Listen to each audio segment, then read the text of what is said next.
전체 전형 중에 학생부 종합 전형이 50%, 논술이 한 14%, 기타 전형이 한 1%, 그러면 나머지 정시가 35% 이렇게 해서 운영을 하고 있는 거예요. 그래서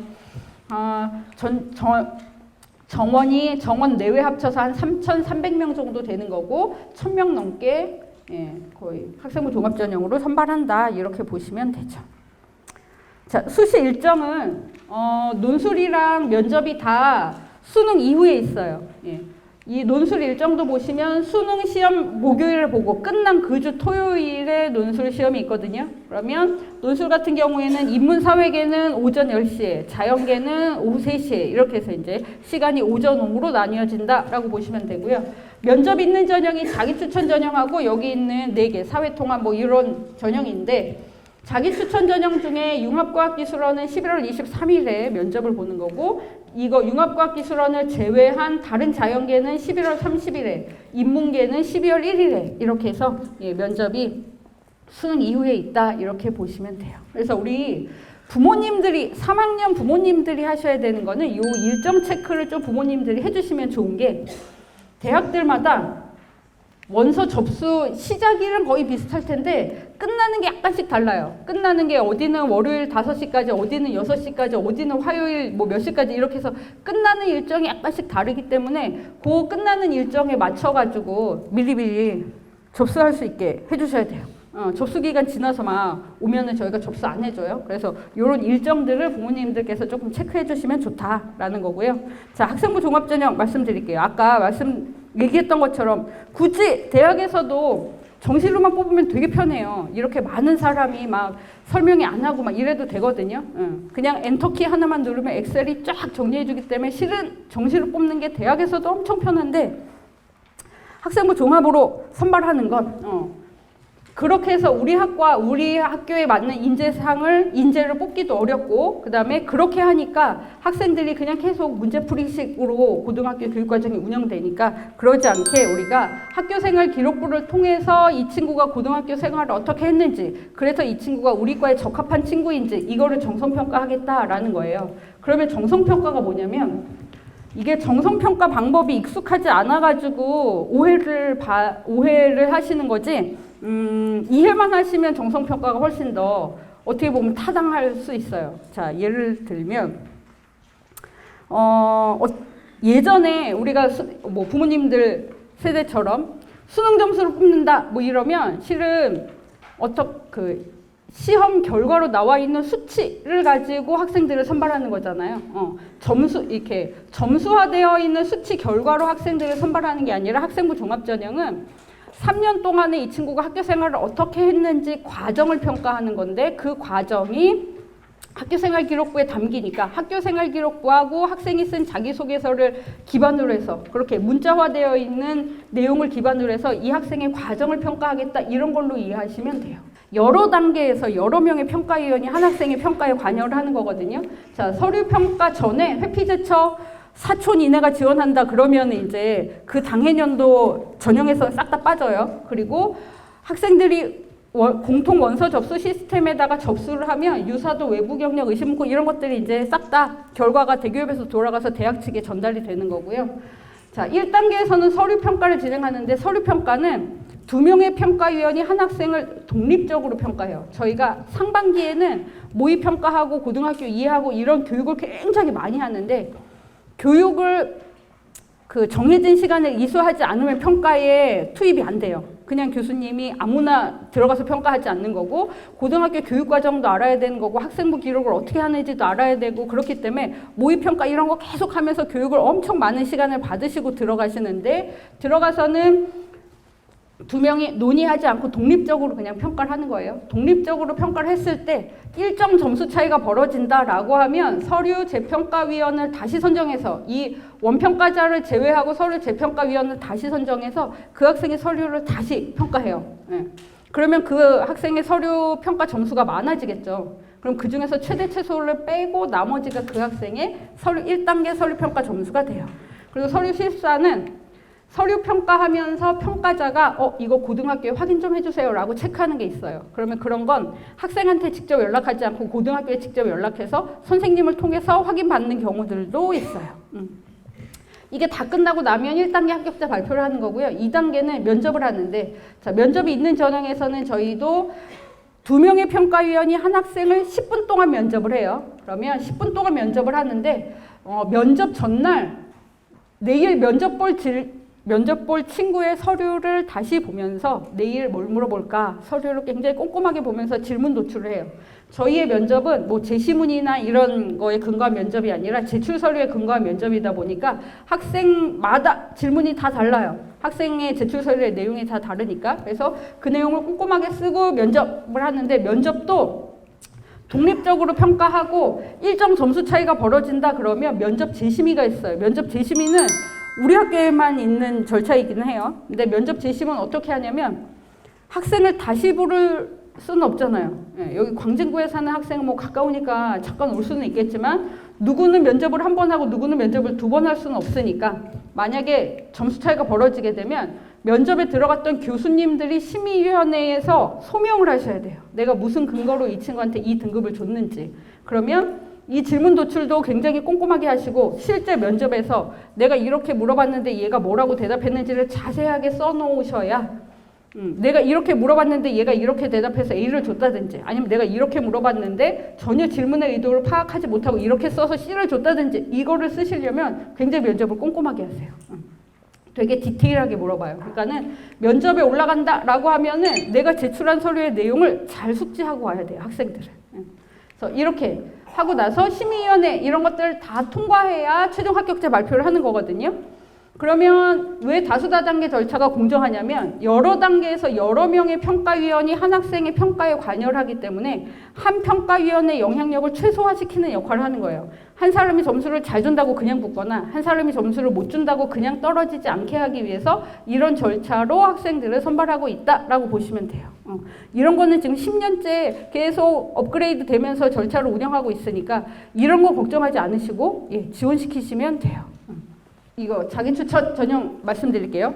자기추천 전형의 제출 서류는 학교생활기록부하고 자기소개서인데 자, 우리 3학년 학부모님들은 잘 아실 텐데 우리 1, 2학년 학부모님들은 모집 요강을 보실 때 이렇게 서류평가 몇 % 이렇게 되어 있는 거는 정성평가를 한다 이런 의미로 이해하시면 돼요. 그러면 1단계가 서류평가 100%로 3배수를 선발을 해서 그 학생들이 2단계 면접 대상자가 되면 2단계는 1단계 성적 70 더하기 면접 30 이렇게 해가지고 최종 합격자를 선발하는 거거든요. 작년에 자기추천 전형이 788명 선발했어요. 근데 몇 명이 지원했냐면 15,847명이 지원을 했어요. 그럼 몇 대 몇이겠어요? 20대 1이 넘어요. 20대 1이. 그러면 16,000명 가까이 되는 학생에 788명의 3배수면 얼마일까요? 한 2,400명 정도 그쯤 돼요. 그러면 16,000명 중에 2,400명이면 정말 2단계 올라간 학생은 정말 우수한 학생이에요. 누가 합격해도 된다라는 학생이 면접 대상자가 되는 거예요. 혹시 나중에 우리 아이가 면접 대상자가 됐다 그러면 정말 훌륭하구나 이렇게 칭찬해 주시면 돼요. 정말 우수한 학생들이 면접에 올라가는 거고 그랬을 때 2단계에서 중요한 거는 뭘 것 같으세요? 1단계 성적이 70이니까 얘가 중요할까요? 물론 얘는 이제 1단계 성적 가져가긴 하지만 그렇게 16,000명 중에 2,400명의 1단계 성적이 어떨 것 같으세요? 엄청 촘촘하겠죠. 그러니까 충분히 면접만 내가 열심히 최선을 다해서 하면 면접에서 이렇게 뒤바뀔 수 있으니까 내가 면접 대상자가 되면 비율 상관없이 면접에 최선을 다하는 게 제일 중요해요. 그리고 자, 학교 추천 전형이 있는데 학교 추천 전형은 저희가 475명 선발하는데 이거는 일괄 합산 전형이에요. 아까 단계별 전형은 1단계 평가에서 인원수 추려서 2단계 면접 대상자 이렇게 추리는 건데 일괄 합산 전형은 그냥 합산하는 거야. 학생부 교과 정량적으로 합산하고 서류평가 70 합산하는 건데 자, 우리 1, 2학년 부모님들은 학생부 교과 30%다. 그러면 이거는 내신 등급을 그냥 정량평가하는 거다. 이렇게 이해하시면 되는 거고요. 그러면 오해하시면 안 되는 게 얘는 교과 얘는 비교과가 아니라 쟤는 30%는 정량평가하는 거고 얘 서류평가는 정성평가를 하겠다라는 거예요. 그랬을 때 저렇게 학생부 교과 몇 프로라고 하면 대부분 모집 요강에 등급별로 점수를 어떻게 줄지 이게 각 대학마다 모집 요강에 다 실게 되어 있거든요. 그걸 보시면 몇 등급까지는 등급 간 차이가 없구나 이걸 보실 수가 있으세요. 우리 학교 같은 경우에는 6등급까지가 등급 간 격차가 적어요. 10점 만점에 1등급이 10점이면 6등급은 9.8점이에요. 0.2점 차이밖에 안 나요. 그럼 저 30%지만 6등급 안에 든다 그러면 저 30의 영향이 거의 없다라고 보시면 돼요. 7등급이면 떨어져요. 예, 근데 6등급까지는 요 30%의 영향은 없어요. 그러니까 이거는 얘가 서류가 70이긴 하지만 서류의 영향이 훨씬 더 크다 이렇게 보시면 돼요. 그러니까 이게 비율이 있긴 하지만 실제적으로 저 교과의 등급 간 격차 이런 것들을 보면 어떤 학교는 5등급, 6등급 사이가 벌어지고 어디는 6등급, 7등급 사이가 벌어지고 막 이렇게 좀 차이가 나기는 나요. 그래서 그런 걸로 모집 요강을 보시면 되는 거고요. 자, 제일 중요한 거예요, 이게. 뭘 평가하는지를 알아야지 자기소개서에 쓰든 뭐 이럴 거 아니에요. 그래서 자, 학생부 종합전형의 평가 요소가 4가지인데 학업 역량, 전공적 합성, 인성, 발전 가능성 이렇게 4가지예요. 그리고 학업 역량 평가 요소 밑에 학업 성취도, 학업 태도 이렇게 평가 항목이 있는 거예요. 그럼 평가 항목이 총 15가지인데 자, 이거는 저희가 2015년에 6개 대학이 공동연구를 처음 진행을 해가지고 요 평가 요소 4개는 2015년에 합의를 했던 거고 2017년에 다시 연구를 또 해서 15가지 평가 항목을 또 표준화를 한 거예요. 그 6개 대학이 건국대학교, 경희대, 그 다음에 연대, 중대, 외대, 서울여대 이렇게 돼요. 그러니까 그 6개 대학은 학생부 종합전형에서는 이 평가 요소와 평가 항목을 활용을 하고 있는 건데 자 보시면 올해 저희가 모집 요강에 배점을 공개했어요. 1000점 만점이면 학업 역량이 자기 추천 전형 같은 경우에 학업 역량이 200, 전공적 합성 300, 인성 200, 발전 가능성 300, 200, 300, 200, 300 이렇게 되거든요. 근데 작년까지는 모든 전형이 다 그렇게 이제 선발했었는데 올해는 전형 중복 지원이 가능하기 때문에 전형별 차이를 두고자 학교 추천 전형 같은 경우에는 학업 역량이 300, 전공적 합성이 200. 그래서 학업 역량과 전공적 합성에서 비율이 배점이 바뀌어요. 그리고 학교 추천 전형 같은 경우에는 이 전공적 합성 안에서 저 위에 있는 3개 평가 항목 중에 제일 끝에 있는 전공 관련 활동과 경험이라는 평가 항목은 제외가 돼요. 그러니까는 자추와 학추의 차이는 학교 추천 전형에서는 전공적 합성에 대한 부담을 조금 더 줄여주기 위해서 우리가 평가 항목도 하나 빼는 거고 그 다음에 이제 전공적 합성의 배점도 조금 더 줄여준다 이렇게 이해하시면 될 것 같아요. 자, 학업 역량은 뭐냐면 학업 역량은 이 친구가 우리 학교에 들어와서 공부할 수 있는 기초 수학 능력이 있나? 이걸 보는 게 학업 역량인데 학업 역량 안에 학업 평가 항목이 학업 성취도, 학업 태도, 학업 의지, 탐구 활동 이렇게 3가지예요. 그러면 학업 성취도는 이게 이제 정의예요. 각 평가 요소와 평가 항목에 대한 정의인 건데 학업 성취도 보시면 오해하시면 안 되는데 학업 성취도 이퀄 내신 등급은 아니에요. 교과학습 발달사항 학생부 가져온 거 보셨어요? 교과학습 발달사항에 등급 외에 뭐가 있던가요? 등급만 보셨죠, 맨날 등급만 보시고 떨어지면 떨어졌다고 막 뭐라고 하셨을 거 아니에요, 그렇죠? 등급 외에 뭐가 있냐면 이수 단위, 이수자수, 원점수, 평균, 표준편차 이런 게 다 있어요. 그러면 자, 이수자수가 많은 과목과 이수자수가 적은 과목은 어디가 내신 따기가 더 어려울까요? 그쵸, 적은 과목이. 표준편차가 작은 과목과 표준편차가 큰 과목은 어느 과목이 내신 따기 어려운가요? 이건 이제 막 헷갈리시죠, 그렇죠? 표준편차까지 고민 안 하셨기 때문에 표준편차가 작으면 그게 어떤 의미예요? 평균 가까이 학생들이 막 몰려 있는 거예요. 그러면 그게 내신 따기가 더 어려워요. 수준이 비슷비슷하기 때문에 실수 하나 해서 문제 하나 틀리면 등급이 훅 떨어질 수가 있어요. 그러면 이수자수가 적고 표준편차가 적은 그런 과목은 내신 따기가 훨씬 어렵겠죠. 그런 과목이 뭐가 있어요? 그거 이런 거 모르시고 등급만 보시고 애 혼내시면 애가 되게 억울해요. 네. 물리 2 이런 게 대표적인 과목이에요. 물리 2는 굉장히 이수자수도 적고 물리에 관심 있는 친구들이 듣다 보니까 그러니까는 실력도 비슷비슷하고 표준편차도 작고 그렇게 됐을 때 저희가 보면 다른 과목은 막 2등급인데 물리 2에서 이 친구가 3등급, 4등급 이렇게 갑자기 떨어졌다. 그러면 이렇게 딱 보니까 이수자수가 자꾸 표준 편차가 작으니까 실수해서 등급이 떨어졌을 수도 있겠구나 라는 걸 감안하고 세부 능력 및 특기 사항에 보니까 세부 능력 및 특기 사항에 그 물리 선생님이 이 친구는 학업 태도가 되게 우수하고 수행 평가에서 이런 걸 했는데 굉장히 주도적으로 열심히 했고 발표를 이런 관점에서 했는데 굉장히 참신했고 막 이런 거를 써주시면 등급은 낮아졌지만 그 친구의 학업 역량이 우수하지 않다고 평가하지 않겠죠. 그러면 그렇게 세부 능력 및 특기 사항에서 충분히 이런 부분에서 확인만 된다 그러면 그 친구의 학업 역량은 우수하게 평가가 되는 거예요. 이게 훨씬 더 합리적이지 않으세요? 등급만 보는 것보다. 그렇기 때문에 요게 이제 이런 것들이 평가 세부 내용인 거예요. 이게 6개 대학 홈페이지에 가시면 소책자로 다 올라와 있어요. 그거 다운받아서 보시면 돼요. 그래서 이렇게 여기 보시면 학업 태도와 학업 의지에 교과 활동 통해서 지식의 폭을 확장하고 새로운 걸 창출하려고 노력했는지, 탐구 활동도 보면 교과에서 이루어지고 있는 탐구 활동에 적극적으로 참여했는지 막 이렇잖아요. 자, 여기에서 보시면 뭐가 중요하냐면 교과 활동, 교과 수업 시간 이런 것처럼 수업이 중요해요. 수업이. 창체 시간하고 교과 시간하고 어디 시간이 훨씬 더 많은가요? 그쵸? 수업 시간이 훨씬 많아요. 창의적 체험 활동 시간보다 수업 시간이 훨씬 많기 때문에 동아리가 중요한 게 아니라 수업이 훨씬 더 중요한 거예요. 동아리 많이 하다가 성적 떨어뜨릴 것 같으면, 그러니까 동아리 많이 하다가 피곤해가지고 수업 시간에 졸 것 같으면 그 동아리는 안 하는 게 나을 수도 있어요. 수업 시간에 졸지 않고 수업 시간에 잘 참여해서 내가 수업 시간에 들은 내용 중에 궁금한 게 생겨서 탐색하고 이렇게 심화하기 위해서 동아리를 활용을 하든 독서를 활용을 하든 동영상을 활용을 하든 그거는 상관이 없거든요. 근데 수업 시간에 졸게 되면 수업의 내용도 모르죠. 세부 능력 및 특기 사항에 그 과목 선생님이 얘 수업 시간에 태도나 발표 이런 것들을 써주셔야 되는데 그런 것도 선생님이 모르시죠. 그러면 굉장히 내용 자체가 적어지겠죠. 그러니까 수업에 충실한 게 제일 중요하다. 지금 1, 2학년들 같은 경우에도 수업에 잘 참여해야지 그게 이걸 준비하는 방법이다라고 보시면 돼요.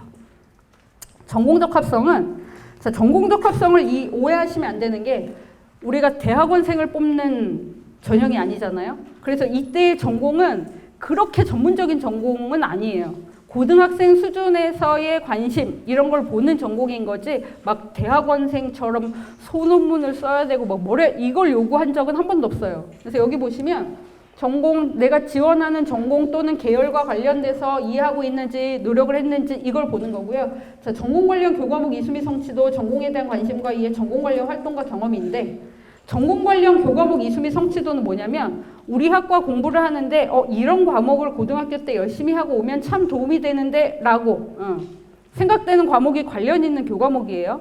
자, 기계공학과 뭐 이런데 공대 같은 경우에는 관련 있는 교과목이 뭘 것 같으세요? 그쵸, 수학하고 물리 이런 것들, 특히 기계공 이런 데는 이제 물리 이런 것들 보겠죠. 그러면 물리 2까지 듣고 오면 좋은데 이 친구가 물리 2를 들었나? 뭐 이런 것들. 물리 선생님이 이 친구에 대해서 뭐라고 써주셨나? 이런 것들 이제 저희가 확인을 하겠죠. 경영, 경제 이런 데는 뭐가 관련 있는 과목일까요? 그쵸. 다른 인문계보다는 수학이 인문계 쪽은 뭐 국어 이런 것들 같이 보는데 다른 문과대학은 국어, 영어 이렇게 어학과 관련된 거 보지만 이렇게 경영, 경제 이런 쪽은 그거보다는 수학 뭐 이런 것들을 조금 더 다른 인문계보다 보겠죠. 그렇죠? 이렇게 관련 교과는 어려운 수준 아니에요. 우리가 일반적으로 알고 있는 그래 이쪽 계열 간다고 하면 이런 과목이 조금 더 중요하겠구나 라고 생각되는 과목들을 열심히 하는 게 중요해요. 우리 학과 공부할 때 이런 과목이 중요한데 이 과목 선생님이 이 친구를 뭐라고 평가했지? 이거에 관심을 갖고 세부 능력 및 특기 사항을 굉장히 꼼꼼하게 보시거든요. 그러면 오해를 사는 게 이제 그런 거예요. 우리 애도 2.6등급이고 옆집 애도 2.6등급인데 쟤는 붙고 우리 애는 떨어졌으면 이거 뭐야 이거 불공정한 거 아니야? 막 이러시잖아요. 자, 주요 교과의 평균은 크게 의미가 없어요.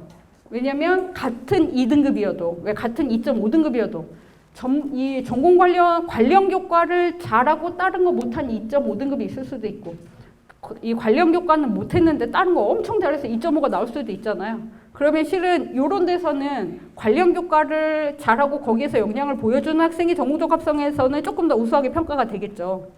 그래서 학생부 교과 전형은 그렇게 평균 교과 등급으로 이렇게 접근하는 게 우리 애가 2.7등급인데 될까요? 안 될까요? 그러면 교과 전형은 얘기해 줄 수 있어요. 된다 안 된다를. 근데 종합 전형은 그렇게 물어보시면 어느 대학이든지 간에 된다 안 된다를 얘기해 줄 수가 없어요. 얘기를 안 해주는 게 아니라 얘기를 해줄 수가 없는 상황인 거예요. 전공에 대한 관심과 이해, 전공 관련 활동과 경험이 있는데 자, 또 오해하시면 안 되는 게 전공 관련 활동과 경험이 꼭 전공과 1대1 매칭되는 활동을 원하는 거는 아니에요. 대학에는 훨씬 더 학과가 많잖아요. 고등학교에는 뭐 부동산학과 그럼 뭐 고등학교에서 어떻게 부동산과 관련된 활동을 뭘 어떻게 찾아서 하겠어요. 항공우주정보시스템공학과 이제 통합되긴 하지만 그럴 경우에 뭐 맨날 비행기 뭐 어떻게 뭘 할 수 없잖아요.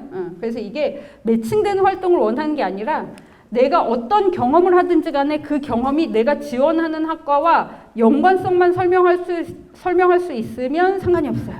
그러니까 여기 전공에 대한 관심과 이해 보시면 자신의 경험과 지원 전공의 연관성을 설명할 수 있는가 이게 있잖아요. 그러면 저 지원 그 연관성을 설명하려면 내가 지원하는 학과 계열에 대한 이해가 있어야 돼요. 그 학과 공부를 할 때 어떤 역량이 필요할까? 그 학과에서는 어떤 과목이 관련 과목이고 어떤 게 중요할까? 이런 거에 대한 이해가 있어야 그래야 내가 나한테 있는 내가 가지고 있는 역량을 이렇게 연관지어 가지고 자기소개 설명할 수 있잖아요. 이런 게 탐색이 안 되면 연관성 설명하기가 되게 어려워요. 그러니까 공대 간다고 모두 다 물리 동아리를 할 수는 없잖아요. 물리 동아리도 인원수 제한도 있고 막 이런데 모두 다 물리 동아리를 할 수 없고 물리 동아리 안 했다고 떨어질 수 없는 거잖아요. 뭐 독서 토론을 했어도 물리 이제 그 공대 지원할 수 있죠. 왜냐면 독서 토론 동아리를 하면서 만약에 내가 논리적 사고 역량을 기르든 아니면 논리적 이런 발표, 논리적 글쓰기 이런 역량을 길렀다라고 하면 그렇게 기른 역량이 내가 공대 공부하는데 저는 이런 것들이 필요할 것 같아서 저 이렇게 이런 역량 길러왔고 공대 공부할 때 이렇게 연결지어서 할 수 있어요 라는 것만 설명할 수 있으면 상관이 없어요. 왜냐면 공대 학생들도 보고서 쓰고 막 이래야 되기 때문에 그런 인문학적 소양을 갖춘 학생들 굉장히 중요하죠. 예. 그래서 이게 꼭 매칭되는 활동을 원하는 거는 아니다라고 보시면 돼요. 이게 1단계를 합격하냐 안 합격하냐에 되게 제가 볼 때는 큰 영향을 미쳐요. 대부분의 학생들은 학교에서 하는 활동이 비슷비슷하잖아요. 그리고 자기소개서에 쓰는 활동도 비슷비슷해요. 근데 학생들의 입장에서는 저 고등학교 때 이런 거 했어요. 이렇게 나열만 하고 끝나는데 합격하는 학생을 보면 내가 지원하는 학과에서 이런 역량이 필요할 것 같아서 그래서 저 고등학교 3년 동안 이렇게 노력해 왔어요. 이렇게 해서 자기의 경험을 연관 짓거든요. 그게 실은 되게 중요한 포인트다라고 보시면 돼요. 그러려면 내가 가고자 하는 학과에 대한 이해도 있어야 되고 내가 뭘 잘하는지에 대한 이해도 있어야 이런 부분들을 본인이 고민해가지고 연관성을 설명을 할 수가 있어요. 인성이 협업, 나눔과 배려, 소통, 도덕성, 성실성 이렇게 5가지인데 자 오해하시면 안 되는 게 어떻게 이 5가지 우리 자녀가 다 갖고 있나요? 어떠신가요? 어떻게 해요? 이거 5가지. 네. 저희가 이 5가지를 다 갖고 있는 학생을 뽑겠다는 건 아니에요.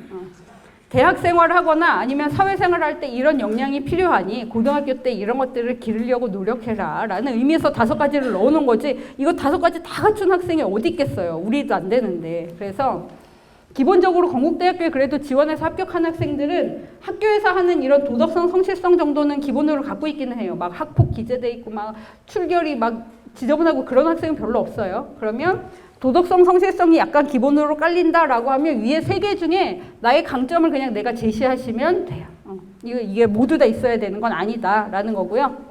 발전 가능성도 마찬가지예요. 발전 가능성이 이 친구가 그래서 우리 학교에 들어와서 앞으로 잘할 수 있는 학생인가 이걸 보는 게 발전 가능성인데 이것도 자기주도성, 경험의 다양성, 리더십, 창의적 문제 해결력을 다 갖고 있는 학생을 뽑겠다. 이거는 실은 아니에요. 발전 가능성 같은 경우에는 약간 종합적인 성격이다 보니까 자기주도성이나 창의적 문제 해결력 같은 경우에는 앞에 학업 역량, 전공적 합성 이런 것들하고도 어느 정도 많이 이렇게 중복되고 겹쳐지는 그런 내용들이 좀 있어요.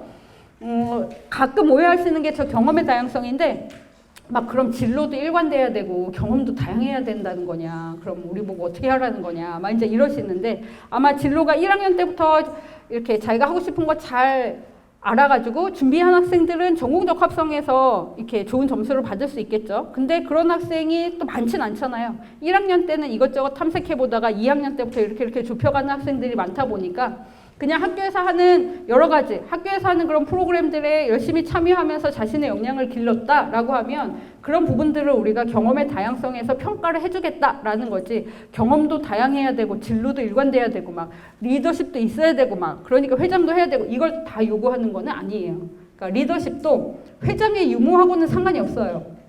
회장을 했지만 리더십이 없는 친구도 있고 회장을 안 했는데 리더십이 있는 친구도 있잖아요. 그래서 이게 공동체에 내가 어떤 기여 이런 것들을 했냐 이거의 의미인 거지 그리고 있을 때 평가하겠다는 거지 이게 안 보인다고 떨어뜨리겠다는 거는 아니에요. 그래서 이걸 너무 그렇게 막 다 갖춰야 되는 걸로 오해하실 필요는 없으시고요. 자기가 가지고 있는 강점들을 제시해 주시면 돼요. 그래서 이게 지금 입학처 홈페이지에 다 올라와 있는 거고 아마 학생부 종합전형 101가지 이야기는 오늘 받으신 이 책자에 있을 거예요.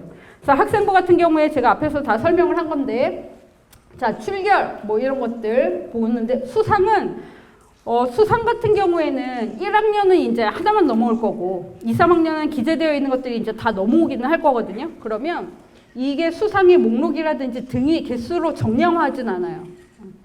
1등 한 학생을 뭐 더 점수를 잘 주고 막 개수가 많다고 더 주고 그러지 않거든요. 학교마다 이게 주는 방식이나 개수가 다 다르기 때문에 그걸로 정량화하지 않고 수상 경력을 보면 뭘 알 수 있냐면 이 친구가 어느 쪽에 관심이 있어서 거기에 대회에 나가서 잘 참여해서 성취까지 있었구나. 이 친구의 관심 영역을 알 수 있는 거지 이걸 가지고 정량화하는 건 아니다라고 보시면 돼요. 나중에 이제 1학년 같은 경우에도 하나만 쓴다고 해서 대회에 하나만 나가야 되는 건 아니잖아요. 다 기재는 되되 아마 대학에 이렇게 넘길 때 내가 하나 정도 이렇게 정해서 넘기면 되는 거기 때문에 학교에서 하는 대회가 있다 그러면 내가 관심 있는 대회가 있다 그러면 잘 참여하시는 게 좋아요. 잘 참여하다 보면 상을 탈 수도 있고 안 탈 수도 있는데 그걸 탐색하는 과정에서 내가 새로운 걸 또 깨달을 수 있는 계기가 되니까 학교에서 이렇게 다양하게 있는 활동 중에 내가 관심이 있다라고 하면 관심 있는 거는 참여를 하시는 게 더 맞고요. 진로 희망 같은 경우에는 뭐 이제 1학년 같은 경우에는 없어질 거고 창체로 넘어올 거고 창체에 동아리, 진로 이런 부분에서 개별화해서 많이 써주시니까 개수가 중요한 거 아니라고 말씀드렸어요. 그냥 굳이 동아리 막 많이 할 필요는 없고 내가 필요해서 아니면 그 동아리 안에서 내가 기른 역량 이런 걸 가지고 자신의 강점으로 제시하시면 된다라는 거고요. 자, 독서도 마찬가지예요. 독서도 개수가 많다고 그걸로 정량화해서 점수 더 주거나 그러진 않아요. 면접에서는 뭐 독서 내용을 확인할 수 있는데 우리가 목록만 가지고 이걸 다 읽었다 하기에는 면접에서 좀 확인해야 되는 부분이 있긴 있거든요. 그래서 이 독서도 실은 대학에서 독서가 중요하다는 거는 독서를 많이 한 학생들의 특징이 어떤가요? 독서 많이 해보셔서 아시잖아요. 우리 독서 많이 하면 어떤 특징이 있나요? 논리적 사고력, 뭐 비판적 사고력 이런 게 있으니까 독서를 많이 하라는 거지 1학년 때부터 전공 관련한 어려운 책을 읽어야 되고 그걸 안 읽었으면 얘는 우리 학과에 관심이 없는 거고 이렇게 보지는 않는다라고 보시면 돼요.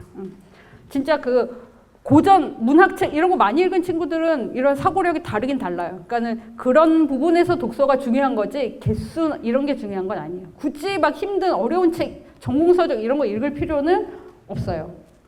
그래서 이렇게 학생부하고 이제 자기소개서하고 저희가 두 개를 같이 보면서 아까 평가 요소별로 평가를 하는 거예요. 자기소개서 같은 경우에 1, 2, 3번은 대기업 공통문항인 거고 4번이 자율문항인 건데 이 자율문항은 아까 얘기한 6개 대학이 같이 쓰기로 해서 만약에 학과가 동일하다라고 하면 그냥 하나 써서 다 지원할 수가 있어요.